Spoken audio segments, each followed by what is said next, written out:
तो आपका स्वागत है दिव्य साइंस क्लासेस में। आज मैं बात करूंगा प्रकाश के बारे में कि प्रकाश किसे कहते हैं, ये कितने प्रकार के होते हैं, अपवर्तन किसे कहते हैं, परावर्तन किसे कहते हैं। बहुत ही सिंपल तरीके से बात करेंगे। अगर मैं बात करूं इंटरमीडिएट के, तो अगर लाइट चैप्टर से बात करूं तो 6 नंबर के आते हैं। अगर मैं बात करूं पिछले ईयर्स की, तो जितने भी मैंने टॉपिक कराए थे सारे एग्जाम में सारे के सारे क्वेश्चन आए हुए थे। तो हम लोग बात करते हैं सबसे पहले कि प्रकाश किसे कहते हैं।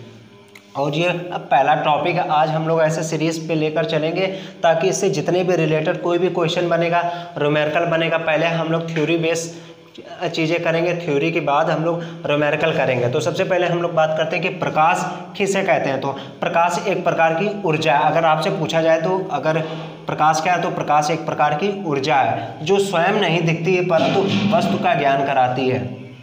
अगर मैं बात करूँ जैसे कि प्रकाश के माध्यम से ही मुझे बोर्ड दिख रहा, प्रकाश के माध्यम से सारी चीज़ें दिख रही, परंतु प्रकाश स्वयं नहीं दिखता है परंतु हमें वस्तु का ज्ञान कराता है या वस्तु से दिखती। जैसे कि कोई कमरा में आप गए, वहाँ पे अंधेरा, आपने जैसे ही लाइट ऑन की तो चीज़ें दिखने लगी परंतु प्रकाश नहीं दिखा, क्योंकि चीज़ें हमें दिखने लगती हैं।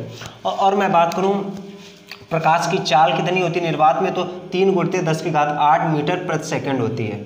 सबसे इम्पॉर्टेंट टॉपिक है। अगर आपको ये देखिए, ये आपको दूरी पता होनी। अगर मैं बात करूं प्रकाश के परावर्तन किसे कहते हैं, जब प्रकाश किसी पॉलिशदार या चिकने पृष्ठ पर गिरता है तो उसका अधिकांश भाग वापस आ जाता है। वापस आ जाने की प्रक्रिया को ही प्रकाश का परावर्तन कहते हैं।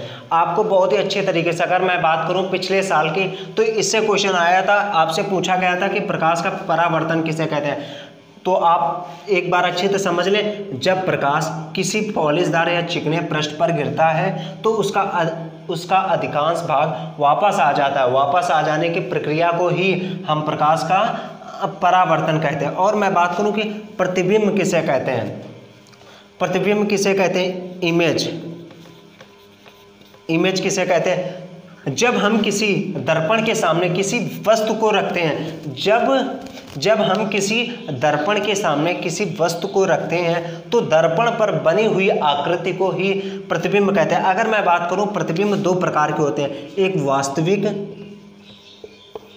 एक आभासी, 2 प्रकार के होते हैं।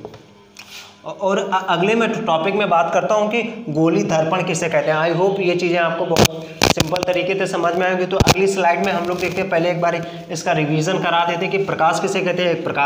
प्रकाश एक प्रकार की ऊर्जा है जो स्वयं नहीं दिखती परंतु हमें वस्तु का ज्ञान कराती है। और मैं बात करूं प्रकाश का परावर्तन, जब किसी प्रकाश चिकने या पॉलिशदार पृष्ठ पर गिरता है तो उसका अधिकांश भाग वापस आ जाता है। वापस आ जाने की प्रक्रिया को ही प्रकाश का परावर्तन कहते हैं। अगर मैं बात करूं प्रतिबिंब की, तो प्रतिबिंब उसे कहते हैं जब कोई दर्पण के सामने किसी वस्तु को हम रखते हैं तो उसकी जो आकृति बनती है उसे हम प्रतिबिंब कहते हैं। और मैं बात करूं प्रतिबिंब 2 प्रकार के होते हैं, एक वास्तविक होते हैं, एक आभासी।